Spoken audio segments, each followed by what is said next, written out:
اہم خبر آپ کے ساتھ شیئر کر رہے ہیں۔ وزارت تعلیم کی جانب سے شدید موسمی صورتحال کے باعث اسکولوں کی تعطیلات سے متعلق بڑا فیصلہ کیا گیا ہے۔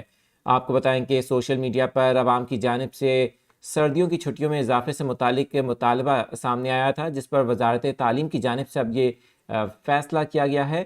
اس حوالے سے وزارت تعلیم پنجاب کی جانب سے سوشل میڈیا پیج پر عوامی سروے کی بنیاد پر صوبے بھر میں تعلیمی اداروں کی چھٹیوں میں ایک ہفتے تک اضافہ کر دیا گیا ہے۔ ترجمان وزارت تعلیم پنجاب کا کہنا ہے کہ عوام سے مشاورت کے بعد اب تعلیمی ادارے 19 جنوری سے کھلیں گے۔ ترجمان کے مطابق پنجاب کے تعلیمی اداروں کی چھٹیوں میں ایک ہفتے کا اضافہ کیا گیا۔ یہ فیصلہ موسم کی شدت اور طلبہ کی صحت کو مد نظر رکھتے ہوئے کیا گیا۔ ترجمان نے یہ بھی بتایا ہے کہ اس حوالے سے کیے گئے عوامی سروے میں تقریباً 80% سے زائد افراد نے چھٹیوں میں توسیع کے حق میں رائے دی تھی، جبکہ دیگر نے 12 جنوری سے ہی اسکولز کھلنے سے متعلق ووٹ